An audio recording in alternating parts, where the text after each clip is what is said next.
சிங்கப்பூரில் இந்த மாதிரி டெம்பரவரி ஷாப்ஸ்லாம் வந்துட்டு ரொம்பவே வந்துட்டு ட்ரெண்டிங்கில் இருக்கும். நமக்கு தேவையான பொருட்கள்லாம் வந்துட்டு டக்குன்னு அஃபோர்டபுள் ப்ரைஸில் வாங்க முடியும். இந்த மாதிரி ஹேர் ஆக்சசரிஸ்லாம் பல்காக அவங்க சைனாலேருந்து இறக்குறதுனால நமக்கு ஒரு 50 சென்ட்ஸ்லேருந்து $1 தான் மேக்ஸிமம் செல் பண்ணுவாங்க. அதை விட எக்ஸ்பென்சிவாக போகிறதுக்கு வாய்ப்பு ரொம்ப கம்மி.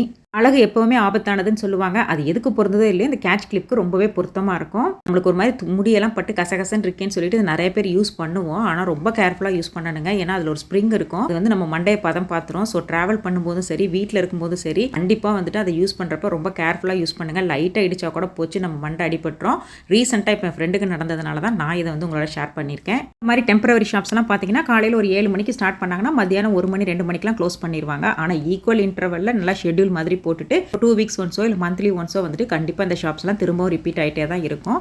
மட்டும் கிடையாது, நிறையா வந்துட்டு ஸ்லிப்பர்ஸு, ஷூஸு, ட்ரெஸ்ஸஸ், இன்னர்ஸு, இந்த மாதிரி நிறைய வெரைட்டிஸ் வந்து வச்சுருப்பாங்க.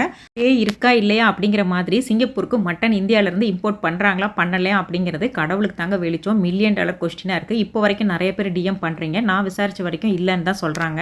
பிடிச்சிருந்தா சப்ஸ்கிரைப் பண்ணுங்கள். தேங்க்ஸ் ஃபார் வாட்சிங்.